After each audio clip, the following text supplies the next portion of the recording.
भारत में पूरी प्रकृति को त्रिगुणात्मक माना गया है। 3 महत्वपूर्ण गुणों से प्रकृति बनी है, सतोगुण, रजोगुण और तमोगुण। ये भारत की नितांत अपनी खोज है।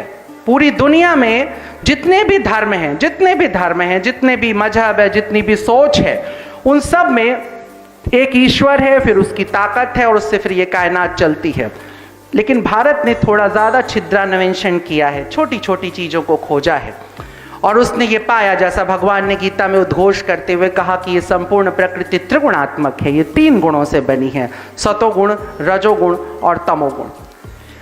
मैं भारतीय दर्शन को जब समझने लगा तो मैंने ये बात जानी कि दरअसल जीवन में जितने भी प्रश्न होते हैं, अगर तुम उसका उत्तर अपनी मानवीय बुद्धि से खोजोगे तो वो हमेशा 3 उत्तरों में तुम्हें मिलेगा, हमेशा।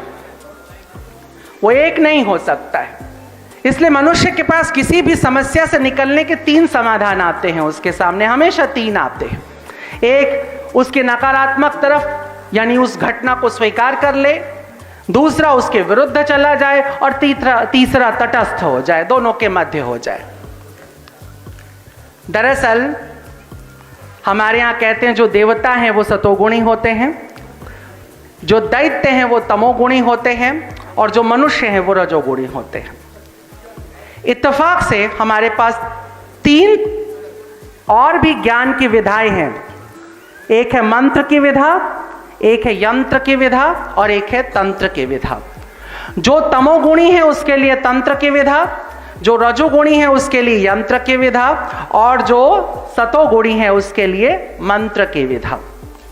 अब चिकित्सा में अगर मैं आकर इसे बोलूंगा तो मंत्र की जो विधा है, जो सतोगुण की व्यवस्था है, वो है आयुर्वेद की व्यवस्था। इसलिए आयुर्वेद का जो शिखर काल है वो आप कब देखते हैं, जब संसार में ज्यादा से ज्यादा सात्विक लोग हैं, क्योंकि आयुर्वेद आप पे काम ही तब करेगा जब उसका पथ्य हो।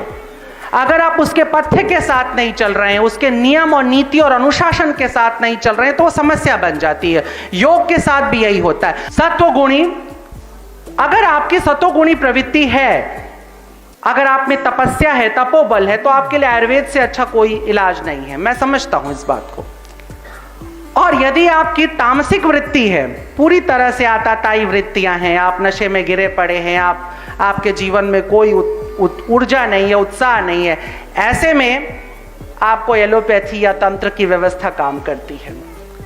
लेकिन अगर आप मानवीय गुणों से भरे पड़े हैं, जहां पर थोड़े ना मैं भगवान हूं ना मैं शैतान हूं, दुनिया जो चाहे समझे, मैं तो इंसान हूं, अगर आप इस वाले मध्यम मार्ग पर खड़े हैं, बीच में कहीं खड़े हैं, तो आप रजोगुणी हो जाते हो। उसके लिए यंत्र की प्रक्रिया है और मैं होम्योपैथी को यंत्र की तरह देखता हूं। अगर आप में से किसी ने यंत्र को देखा होगा, और यंत्र इत्तेफाक से इस्लाम में भी है, आपके यहाँ भी है, ईसाइयों में भी है, सिखों में भी, सब पे है। दम फूंक करके मौलाना साहब कुछ एक हर्फ लिखते हैं और एक क्रॉस बनाते हैं, कागज में देते हैं और एक ताबीज में भर देते, तो भूत भाग जाता है, इनफैक्ट भाग जाता है, आप मानो ना मानो। ऐसा ही पंडित जी भी करते हैं, एक यंत्र लिखते हैं, कुछ कारखाने बनाते, कुछ नंबर्स लगाते, और एक ही तरह का यंत्र कई कई कई कई समस्याओं को दूर करता रहता है। ठीक यही सारे गुण होम्योपैथी में होते हैं। अगर आप होम्योपैथी की मेडिसिन को लेकर के लेबोरेटरी में चले जाइए और आपको कहा गया इसमें आर्सेनिक आपको दी गई है, आर्सेनिक मिलेगी नहीं। आपको लेबोरेटरी के अंदर आर्सेनिक ढूंढते ढूंढते थक जाएंगे, आपको आर्सेनिक का एक कतरा नहीं मिलेगा। मगर मजा यह है कि आर्सेनिक की जो ताकत है वो उस जरा सी मीठी गोली के साथ आपके अंदर उतर जाएगी और फिर वो आपको वही सारे फायदे देगी जो आर्सेनिक को उस वक्त देना है।